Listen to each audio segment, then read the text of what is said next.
Imana yavuganye nawe kirikira kujana, yakubwiye ko izoguhereza umugabo ariko ntiyakubwiye intambara uzohura nazo muri fiançailles. Yakubwiye yuko izoguhereza inzu ariko ntiyakubwiye intambara uzogenda uhura nazo kugira ngo uzoronke iyo nzu. Iyo nzu irahari kandi irahantu hari destination, ahantu hari Imana yashize ibintu kugira ngo ivyo bintu bugere ko. Rero hari ikintu kimeze nka Yeriko gitegerezwa kubanza gusenyuka, kandi uyu munsi Imana nico yambariye kwiza gusenyura kugira ngo abantu bagere i Yeriko. Ariko hari abantu bari ngaho bizera ngo batere haleluya.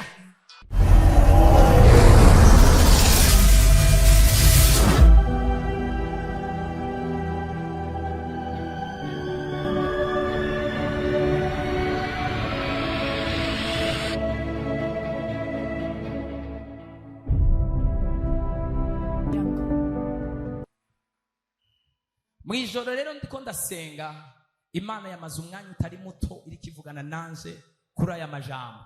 Umwanya ndasenga, nongera ndasenga, nongera ndasenga, nongera ndasubira ndasenga. Imana niho yaje kumbarira ngo hariho ibintu byinshi. Imana imbabarire, uduze ukwizera kwawe kandi ube muri kino kibanza, ube muri kino kibanza. Umutima wawe ntube muhira kandi uri ngaha, umutima wawe ntuba ahandi hantu kandi uri ngaha. Satani arakunda kwiba abantu, akabatwara ivyiyumviro, akabatwara ubwenge, akabatwara presence yabo yo kuba ngaha, bakicara ariko baticaye aha, bakicara aha bari ahandi hantu. N'Imana yamanutse gukora hano igufasha uze kuba muri kino kibanza kugira ngo ntuze gutakaza ubona Imana yamanuye ngaha, kubera ko Imana yambwiye ko hari ikirere cy'ubushobozi n'ubundi butabazi yashize muri kino kibanza kugira kandi mu izina rya Yesu. Imana yambariye ngo ndababwiye mbwira umuntu wese, kubera ko umuntu wese niwe yiyizi, urazi ibyo uri kuracamo, urazi intambara ugwana mu ibanga, urazi intambara uhura nazo, urazi icyaha kikuboshe, urazi abariko barakugwanya, urazi biruhije umutima wawe, urazi ibirara birakuriza, abantu batazi, abagenzi bawe muhurira ahantu mutera inkuru ariko hari amakuru badafise y'ibirara birakuriza ijoro ryose. Mu rushengero turaza tukicara hano ariko umuntu wese aba afise ikintu kimubujije amahoro, cyangwa ikintu kiri ku mutima wiwe, cyangwa icyo yifuza ko Imana imukorera mu buryo cyangwa buriya. Icyo kintu Imana yambwiye ngo hari ibintu bimeze nka Yeriko biri imbere y'ubuzima bw'abantu, ariko kandi ntiyambwiye ngo hari ibintu bimeze nka Yeriko gusa.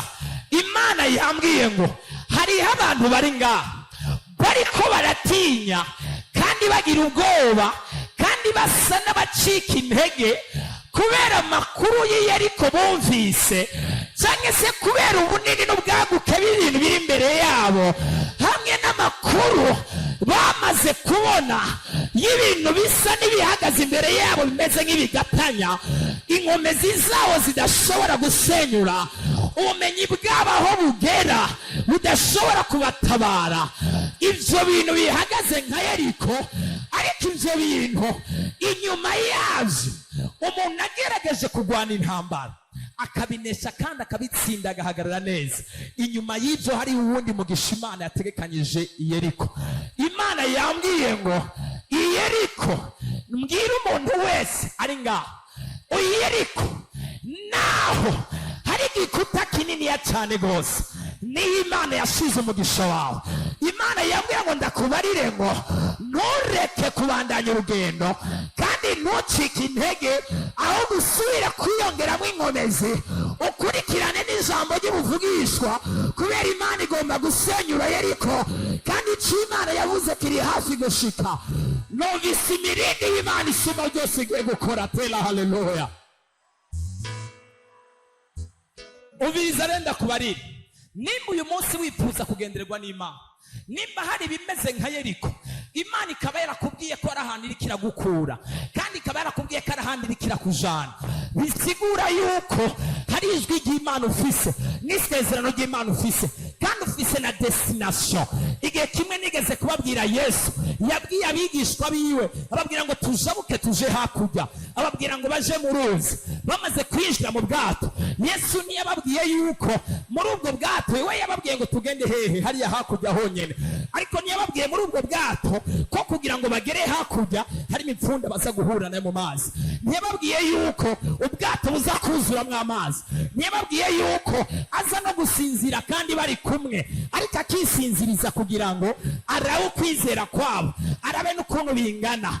Imana hari igihe rimwe na rimwe ibarira umuntu ikamubwira iherezo ry'ikintu, ariko ntimubwire hagati yuko ibintu bizogenda bigenda. Intambara umuntu ahura nazo mu gihe ariko aragenda ku mpera y'ikintu, ku mpera y'ikintu niho haba hari umugisha w'umuntu, ariko hari intambara umuntu agenda ahura nazo mbere ko agera ku mpera y'ikintu. Izo ntambara ziba zigomba kumunaniza kugira ngo ntagere ku mpera y'ikintu. Ariko iyo urugamba rukaze, iyo urugamba rusuriranye, iyo ibintu bikomeye, iyo amajambo yabaye menshi, iyo indoto mbi zasaze, iyo amajwi y'abadayimoni yahagurutse, Imana nayo iba igiye gukora. Tera haleluya. Hari ahantu Imana yavuganye nawe kirikira kujana, yakubwiye ko izoguhereza umugabo, ariko ntiyakubwiye intambara uzohura nazo muri fiansaye. Yakubwiye yuko izoguhereza inzu, ariko ntiyakubwiye intambara uzogenda uhura nazo kugira ngo uzoronke iyo nzu. Iyo nzu irahari kandi iri ahantu hari destination, ari ahantu hari Imana yashize ibintu kugira ngo ivyo bintu bugere ko. Rero hari ikintu kimeze nka Yeriko gitegerezwa kubanza gusenyuka, kandi uyu munsi Imana nico yambariye kwiza gusenyura kugira ngo abantu bagere i Yeriko. Ariko hari abantu bari ngaho bizera ngo batere haleluya. Ukwizera kuva mu kumva ijambo ry'Imana. Ukwizera kurarema. Niwashira ibintu mu biharuro ukabishira mu kuvyumva no kubibona, bishobora kutagukundira, ariko niwakura umutima kubigaragara ukavuga ngo jewe nizeye Uhoraho, nizeye Imana, kandi Imana itabura ukuntu ibigenza, ndazi niza kubura ukuntu ibigenza ngo naje ncira inzira. Naho hari ibintu biri Yeriko iraza gusenyuka, winjire mu mugisha wawe mu izina rya Yesu. Imana idufashe cyane gose. Haleluya. Abajana uyu munsi Imana yambwiye ngo nze ndakubarire ko hari ahantu Imana yakubwira ikira kujana, kandi ikabikiri kumwe nawe mu bwato. Reka ubwoba buhere. Imana yo mu ijuru iyi munsi irahagurutse ukuboko k'umwami wacu Yesu Kristo kubwira imipfunda iri mu kiyaga ngo wa mipfunda we cereza, cereza, cereza, cereza, cereza, cereza, cereza. Abana banje ntibaragera hakurya, kandi navuze ko bagiye hehe hariya hakurya, ariko abantu bizeye ko Imana ihagurutse ukuboko k'umwami Yesu igacecekesha imipfunda. Ndumva imirindi y'ibintu bigiye guhungabana ngaha mw'isi y'imhemu. Ariko bano bantu barizera cyangwa ntabwo bizera? Murizera Imana ya repentance kari Imana irema ibintu bitariho bikabaho? Murizera Imana ya Apotre Joseph kari Imana ishobora gushiraho ibintu bikabaho? Murizera Imana ya Paulo na Sila kari Imana irema ibitariho bikabaho? Nimba wizera Imana tena haleluya. Ko hari ibintu ugiye gucerezesha biceceke kugira ngo imipfundo iceceke, tugende hariya hakurya. Bwira mwenza ati ndashika hariya hakurya mu izina rya Yesu. Haleluya, haleluya, haleluya. Imipfunda yaje niyo kukubuza kugera hariya hakurya. Amazi ariko yinjira mu bwato nayo kugira ngo ubwato buremere bwuname.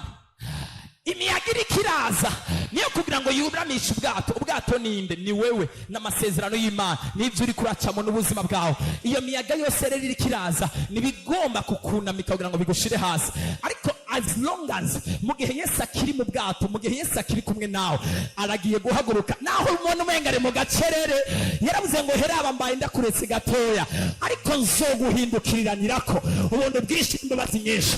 Hari abantu benshi Yesu yarasa nk'uwaravye hariya hakurya, amaze igihe asinziriye. Igihe c'abantu ndumva hari igihe c'abantu kiriko kiragera.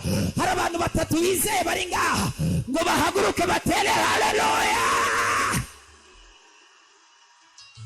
tera haleluya. Imana ihimbaze cyane gose. Yesu ari kumwe nawe mu bwato. Yesu bisigura ngo ari kumwe nawe mu buzima bwawe. Ikintu kimwe yavuze niki, Yesu yavuze ngo ndabahaye Yeriko. Kandi Imana turaza kuhasoma hepfo gatoya. Imana yabwiye Yosuwa, iramubwira ngo Yeriko ndahabagabiye, ndakugabiye ubwami bwaho, ndakugabiye kiriya kibanza. Ariko naho yabimugabiye, Imana ntiyariyobewe yuko Yeriko hariho urukuta rurerure rudapfa kurirwa. Ariko naho Imana itari biyobewe, yari yarashizeho impamvu n'akavirigira imbere n'akantu izokora kugira ngo urukuta rusenyuke.